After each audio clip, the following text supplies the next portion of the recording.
our first Mental Health at Work Friday session. As I've shared, this is a series we're kicking off in 2023, having conversations while we lunch on Fridays so we can think about creating psychologically healthy workplaces. And just like she did for me on the podcast series we did, the Psychological Safety World Tour, Sundari has graciously agreed to be my first guest. And it is what time where you are right now, Sundari? It's 12:33 a.m. So But it's a Saturday, remember that. And I take my weekends seriously, so I will sleep in after this. For those who don't know me, my name is Alessandria Polizzi. I'm the CEO of Verdant Consulting. We focus on creating psychologically healthy and safe workplaces. And Sundari, would you mind introducing yourself? Sure. Hi, I'm Soundri Mukherjee. I'm based out of Hong Kong. But as we see, we all live the global life. I'm an organizational consultant, and my big, hairy, audacious goal is to help leaders and teams drive business outcomes, build a personal brand, and be more human at work through storytelling. Which is a fantastic way for us to talk about mental health at work, because one of the things that we're both passionate about is about creating authentic and thriving and high-performing workplaces. So Sundari, let's just kick it off right now. When you think about mental health at work, why would that be of interest to someone who does the work that you do? Yeah. I mean, I talked about being more human at work, right? So I think building the skills to tell stories and share experiences has the power to change the way we look at the world. And that can inspire action, it can transform societies. And I look at it not just at an organizational level, but it can help make the world a more equal place for all of us. And when we share those personal anecdotes, especially at work, you get a glimpse of that person, a sneak peek into who you are, other than your designation, other than your role, other than the corporate hat that you wear. And that helps build authentic connections, and it changes the quality of the conversations that you have. So in the work that I do with organizations in terms of crafting strategies, communicating impactfully within and outside the organization, this really is the vein that runs across. You know, it's interesting. So you mentioned about business outcomes, right? During business outcomes. How does storytelling, creating authenticity, what does that have to do with business outcomes in your mind? Yeah. I think we tend to think of ourselves as thinking creatures, but we are emotional creatures who also think. And I think building those connections and, I mean, organizations are having a tough time with change right now, right? And it's just getting tougher, figuring out hybrid, figuring out change management, D, E, I, and B, employee engagement, being customer. All these are words that we know, and they tend to be words that are written on the wall or values that go on the wall if we don't translate them into actions and behaviors. So the storytelling thread is what shows the work in action. And when you see that work in action, you're driven to inspire, you're driven to also be influenced into motivating people into driving outcomes. And that's the base level linkage. But I'm sure you'll add to it, and the others in the call might want to also add to that. Yeah, so I had this conversation yesterday. I think Jackie was on the call actually, where someone asked about how do we make the business case for investing in mental health or the humans at work. And there's so much robust data on the cost of not doing it. But I haven't really seen as much data. I mean, I have, that's not true. I've seen a ton of data on psychological safety and better outcomes as far as increased innovation, increased creative thinking, increased problem solving, like 78% increase in a willingness to learn new skills. One of the things if you've been in one of my presentations, you've probably seen me share, there's a McKinsey study from 2021 that showed that 70% of employees will not raise an issue when they see it. And think about the business impact. I mean, I'm not good at math, but if we're missing 70% of the issues in our business, I'm guessing we're not performing at our best, right? So how do you think about making the quantitative point of view when it comes to the humans in the workplace? Because humans I are think hard to definitely. measure, right? Yeah. I think it just shows out in how the companies are going to turn out. For instance, I remember that when Steve Sadoff took over Clairol in 1991, the company had had a shell shock, significant decline in sales volume. And he remembers saying that I remember going to a very creative person who did all the packaging and the creative development. And Steve would say, why aren't we doing anything creative anymore? So that's actually going to the ground, not sitting in your ivory tower, but going to the ground and finding those stories. And this creative person just opened some of the drawers in his desk and started showing Steve all that wonderful work that he had done. And nobody was asking for it. So people then end up putting their head down in that kind of a culture. So as a leader, as somebody, you have to just let go of your place in your cubicle, cabin, ivory tower, and just go down and talk to people and find out how can I create an environment that allows innovation and creativity to take place, where it's okay to fail. And those happen when you touch your feet to the ground there. And you can see the trend changing once you're aware of these kind of things. Oh, okay. I thought I was walking the talk on that. I'm clearly not. So what do I do now to change that culture forward? So when we say outcomes, it shows in every step of how the organization behaves. And we tend to talk of some of these as, hiring strategies or recruitment strategies, but it's actually a retention strategy.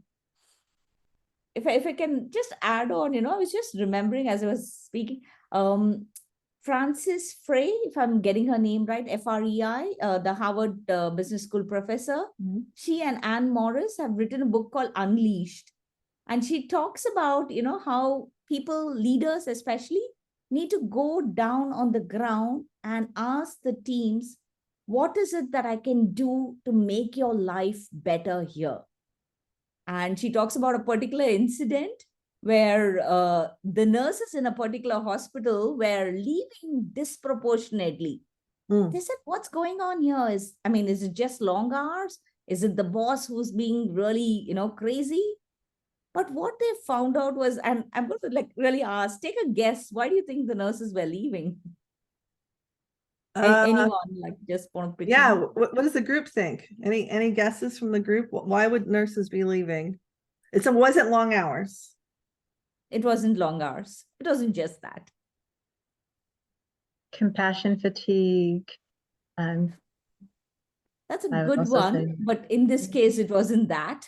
Jackie actually comes from healthcare. And part of that is the lower threshold for tolerance with competing priorities from their managers that are being pulled between patient care and revenue operations.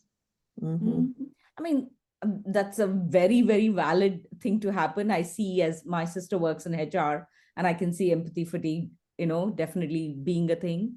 But in this case, it wasn't that. Okay, you're going to tell us. Oh, Chris, you're going to guess. I was going to guess, although yeah, I would say, is there potentially a lack of appreciation for what they're doing? All normal, very legitimate reasons. In this case, it was broken copiers. The nurses at the end of the shift had to go up and down the stairs. You weren't going to have us on looking that, for functional copiers. And as they were going up and down the steps, they were looking at each other and rolling their eyes. They were like, saying, this is oh yeah. Oh yeah, we are very valued here. We are very valued employees and we are running around doing this. So sometimes we tend to think, and it is all legitimate reasons, we tend to think of something really big, but it could be something really small. So they talk about actually going and sitting with your team and asking them to make a list of indignities. Take a fresh piece of paper, take a pen, go sit down with your team and ask them, what are some of the indignities that it could be bathrooms, it could be coffee machines, and solving some of this is going to help with the retention. take a pen, write it down, and then deal with it. Yes. Well, Oh. so that is such a great story. I'm going to totally steal it. And so you anticipate seeing that in a presentation coming shortly. But so if you look at the World Health Organization's guidelines for creating mentally healthy workplaces, right? And also ISO 45003, which both of which we lean on for all the work we do. That having the right resources and tools is actually identified as what's called a psychosocial hazard. In other words, that the lack of the proper equipment accelerates burnout, accelerates the mental health risks within the workplace. A great example of this was the lack of proper equipment at the beginning of the pandemic. So healthcare workers who did not have the equipment they needed, then just makes a ton of sense, had exponentially higher, there was a research study done on this, exponentially higher incidence of depression, anxiety, and other mental health crises. So that's in the World Health Organization guidelines. And that's why they say, start there.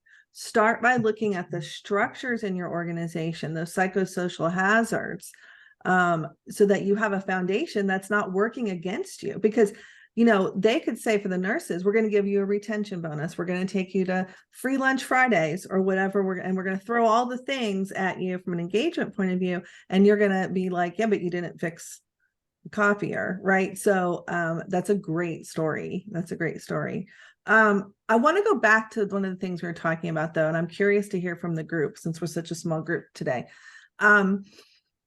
We know that leaders need to make connection with people. I mean, who hasn't heard of managing by walking around? Okay. So, and I can say this as somebody who has led large teams.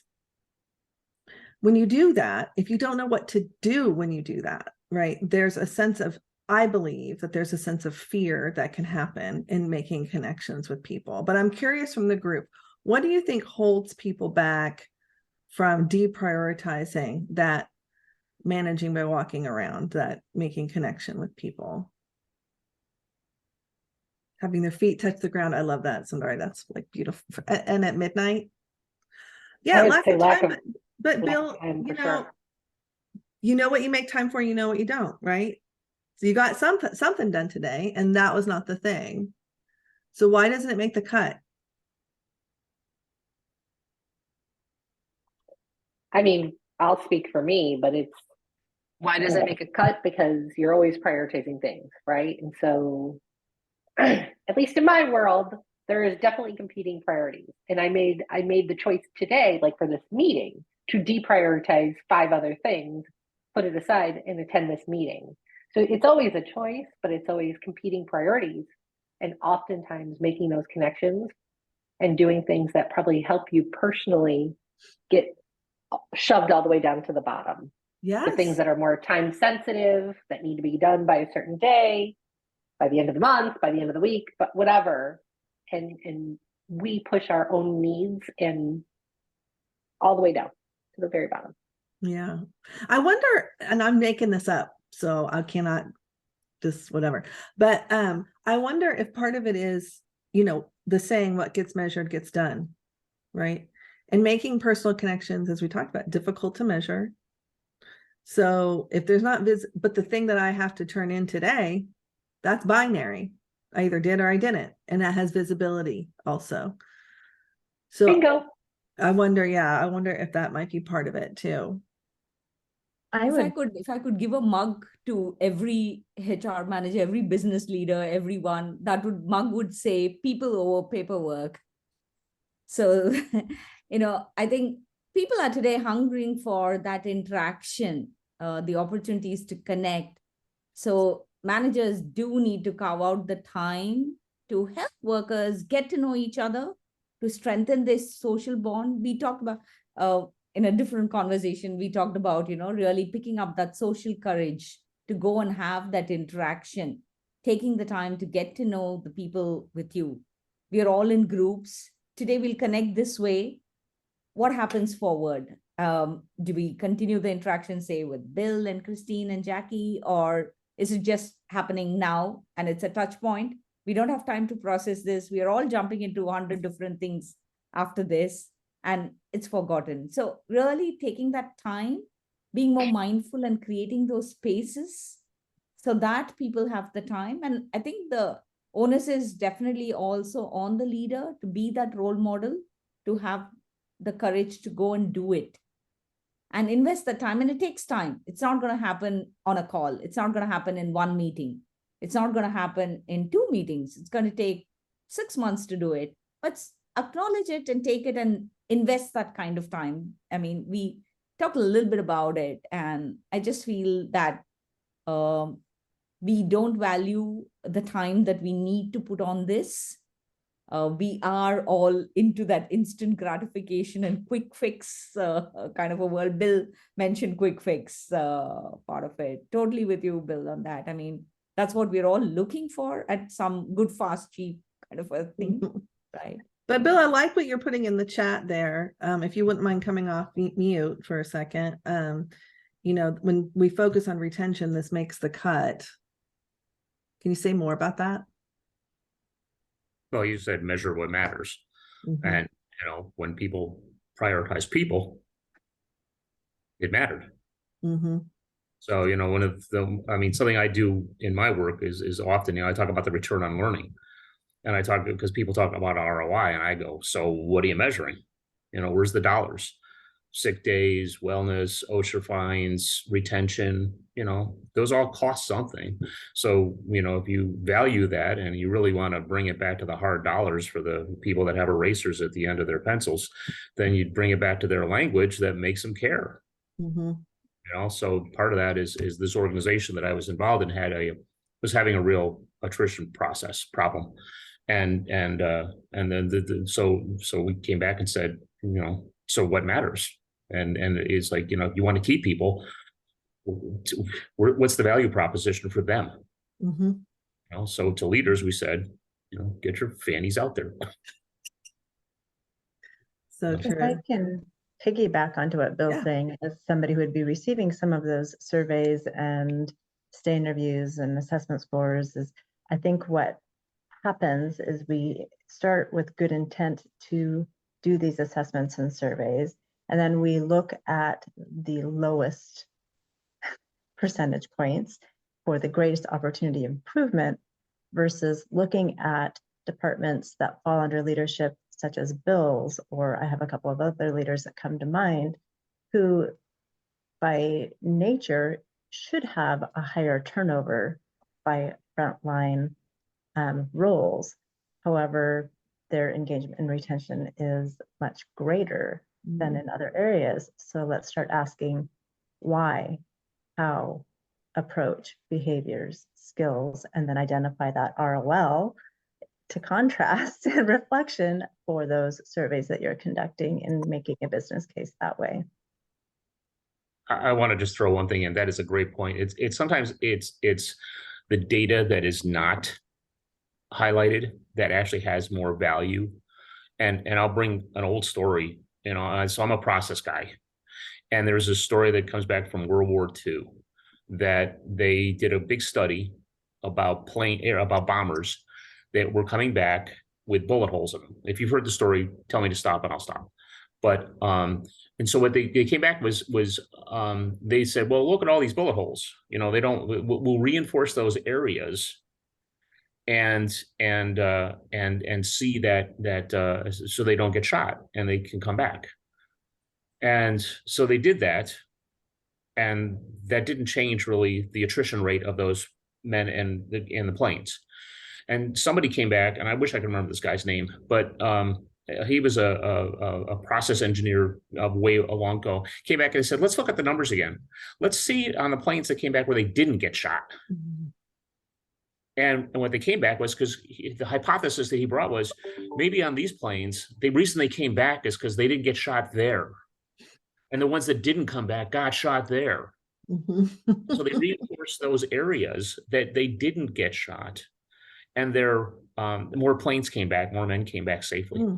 So it's the data that isn't obvious sometimes that I think, it goes back to the Disney question of what time, the most commonly asked question in Disney, what time is the 2:00 parade? I'm not asking what time it is. They know that. What's the real question being asked? The perfect service question that people are trained to learn is, what's the question behind the question? Mhm, Am I standing in the right place? Can my kid see the princess? You know, that kind of Mhm. stuff. So mhm. it's the data that's not obvious that I think sometimes drives this. And that takes us back to the people and what perhaps they're not saying that matters more. Mhm. Good stories. Thanks, Bill. Can I share a story? So we talk about getting these surveys. I've had at least 2 situations, 2 different companies, 2 different parts of the world where we've received the surveys. The executive team reads them. It makes them feel bad. And they want to find out who said what. And they want to rationalize why the answers are what they are so that they can feel better about themselves. It's just very transparent to me. And I think that what that is that if you look again at the World Health Organization, one of the hazards to mental health is leading other people. And we don't equip leaders with the skills to monitor and recognize when that's showing up for them. So then this is the kind of behavior we see, right? Is defensiveness, unwilling to walk out and talk to people because they might say something I don't like, or not open to other people's ideas, or not willing to take feedback on how we could do things differently, or accept that maybe we're not good at something, those kinds of things. And so I think we talk about the influence of leaders. One of the things that we can teach them is how to build that courage, how to understand, oh, hey, I'm experiencing that hazard right now, and here's my plan for what to do about it. Okay, I'll get off my soapbox. Or they just don't want to do the survey to begin with because they know that some of the feedback brought forth they're not going to want to see. So they'd rather just not do it at all. I have heard that, or we already know what people think. People already tell us, we already know. Yeah, and if we put it to paper, that's just going to make it worse, right? Mm-hmm. I'm struggling with that right now, as you can tell. I mean, I want to bring back what you mentioned about transparency, Al. I think it's that key part as well about being open to questions. Transparent leaders don't just limit the questions that they address. They are willing to have those hard conversations. Mm-hmm. To say that, okay, if I hold a meeting, anyone is actually welcome to question the practice or policy in the organization. It's okay to do that. And that links up again to psychological safety, or creating that space to say, yeah, we know our policies are SHIT, and it's like, okay, but I'm okay to be questioned. I'm okay for, there's no place for me to just hide. Yeah. But I'm willing to work with you to find the answers for hard topics. I think, feeding off of that for a second, I think it's okay I think it's also training our leaders, but also guiding our people in how to do that. And I say that because, there's the pitchfork mentality in culture where they come with pitchforks, and there is the approach, how to approach a situation, thinking big picture and thinking that, I have specific examples in my head and I'm gonna leave out, but it is what I don't think leaders respond well to is when the pitchforks come out, right? Oh, like, yeah. You're doing this, you shouldn't be doing this. And they, obviously the employees don't have the same perspective as leaders running an entire organization. And so it never works well when it comes out in that way. So I love having a culture where people feel open and willing to ask more questions and, challenge things, or maybe have some insight for some improvement based upon things they've seen or how it resonated with them personally. But it's how they approach these situations it makes all the difference. Absolutely. And so actually one of the things that we were supposed to talk to, so I'm glad it came up, was this idea of social workplace social courage, which is how do I, as an independent, as an individual, not just putting everything on the organization or the leader, but as an individual, create connections so that I take risks and I invest in the relationships. And the number one way that you can build courage is by understanding each other as humans, moving beyond the us versus them, people stuck in hierarchies or being a title. They're still humans. And so when we can get to know people as humans, it enables us to take more risks. And to think about that leader, if you're going after that leader as with pitchforks, to use your metaphor, that means you see that person as a monster. And for all their flaws, not a lot of people are monsters. They're not. And I mean, some of these things also come out on things like Glassdoor, where like they become very courage driven in an anonymous way. But all it might have taken was a one-to-one with that leader, face to face. And you can solve so much, right? Yes. And the leader being okay, also being vulnerable and being wrong and being a human, because these masks we put on, this expectation of what it is to be a leader has created this false sense of, perfection, knowledge about everything, being bulletproof. It's okay to have emotions and feelings as a leader. It should be expected that some of these things are going to be a challenge. Oh my gosh, how did we get through 30 minutes? I know, I have to run. I am so sorry, but thank you all for that. I like what, Christine, what you said about the quality of the conversation. I think it links up to that. How do you change the quality of the conversation in the organization? And coaching for that, managers as coaches, talking to your teams, learning to do that, I think is a great vehicle behind it. So that's a wonderful point you mentioned. Yeah, and I think that they need to learn how to use language that opens people up versus talking at them and opening that conversation so that it is more of a conversation. I do think that, I have personally seen quite a bit of like the us versus them mentality, and it just creates a further divide. And I think we're probably all seeing a little bit more even in this virtual world more than we ever have.